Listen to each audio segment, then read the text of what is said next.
My pool wasn't a pool, not in the traditional sense. Sure, there was water. Yes, there were tiles. And admittedly, it looked like a pool to the average suburban onlooker peering through hedges on their morning jog. But they didn't see the copper piping beneath the slate, the modular valves, the engineered slope accounting for both runoff and hydrostatic equilibrium. They didn't see the embedded sensors or the integrated geothermal loops.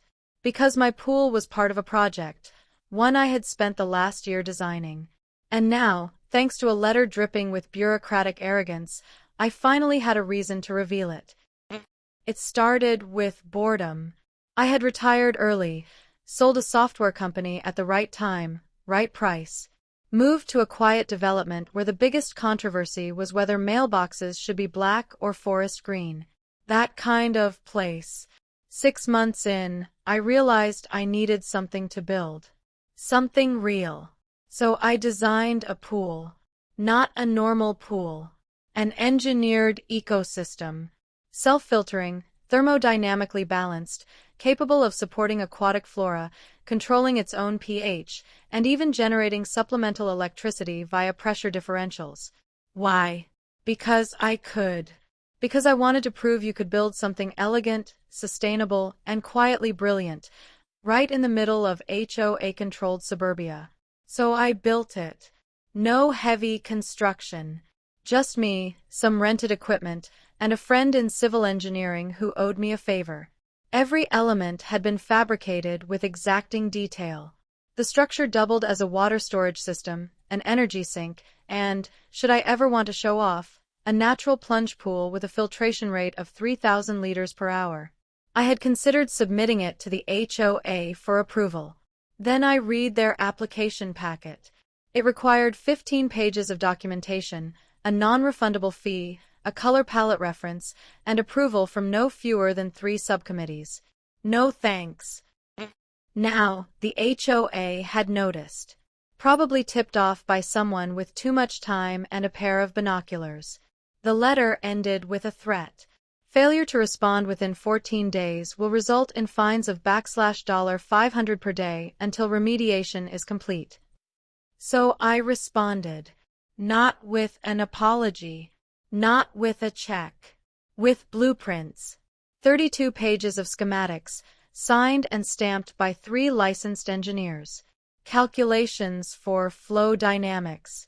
Diagrams of the modular piping system. Annotated tables showing energy outputs, water conservation comparisons, even a cost-benefit analysis aligned with the HOA's own sustainability goals, which, as it happened, were printed in their quarterly newsletter. I included a cover letter. Dear Architectural Review Committee, thank you for your letter dated September 1st. I appreciate your vigilance in maintaining the standards of our community. I'd like to clarify that what has been referred to as a pool is, in fact, a closed-loop environmental hydrology system designed in accordance with civil and environmental engineering best practices. For your convenience, I've enclosed blueprints and supporting documentation. As you'll see, the system exceeds EPA standards for water conservation, contains 0 chemical additives, and reduces my home's energy burden by approximately 11% during peak usage months. I would be happy to present this project at the next HOA board meeting. Please let me know if 15 minutes will suffice, or if you'd prefer a longer queue and a session. Warm regards. Elliot Beckett. I hand-delivered the envelope to the HOA office. The receptionist blinked at the weight of the binder and said, "Wow." Yes, wow indeed. 3 days passed. Then came the summons. Not a hearing, just an informal discussion at the clubhouse, 7 p.m. sharp. I wore a blazer, brought a laser pointer, loaded a slide deck. They were already seated when I arrived, 5 board members, each with a copy of my documentation in front of them. The president, a square-jawed man named Ron who looked like he'd been a hall monitor in every life he'd lived, cleared his throat. "Mr. Beckett, thanks for coming. We're intrigued by your submission." I smiled. Glad to hear it. But this goes well beyond a typical residential pool. Correct. It's not a pool, but it holds water. So does a cistern. Would you like me to walk you through the systems? I presented for 20 minutes, showed them the gravity-fed water reclamation cycle, explained the solar thermal assist coils and how they reduced heating needs. I even highlighted how the design included an auto shutoff mechanism that prevented overflow, something no traditional pool in the neighborhood had. By the end, one of the board members, Janet, a retired science teacher, was nodding with genuine interest. "This is actually pretty impressive," she said. Ron wasn't convinced. "But it's not approved." "It wasn't required," I countered. Per Covenant 4.2.1, approval is needed for pools. My structure is a multi-purpose hydrological system that includes optional recreational use, but its primary function is environmental. Aren't you exploiting a loophole? I'm following the exact language of the covenant. He frowned. We'll review this and issue a formal response. Of course. A week later, they tried to play hardball. The new letter was shorter, less cordial. The board has determined that, despite its unconventional design, your structure functions as a recreational pool and thus requires retroactive approval. Failure to submit a formal application will result in enforcement actions. Cute. I responded with a formal appeal. Quoted local zoning ordinances. Cited precedent from other municipalities where similar systems had been installed without classification as recreational pools. Attached a signed statement from an environmental law attorney. Then I went further. I CC'd the city's Sustainability Initiative Office, which, as it happened, was offering grants for innovative residential conservation projects. I applied. They were thrilled.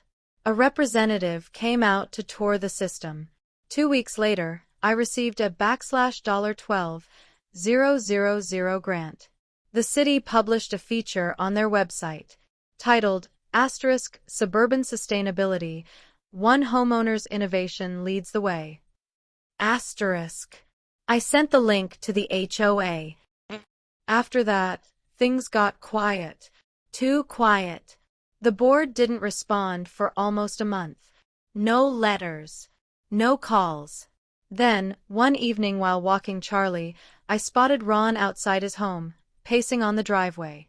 I gave him a friendly wave. He did not wave back. Later that week, a new HOA bulletin went out. Reminder: all future aquatic projects, including but not limited to pools, spas, ornamental ponds, or hydrological systems, must receive board approval prior to construction. Applications must be filed under the new Supplemental Form 11B.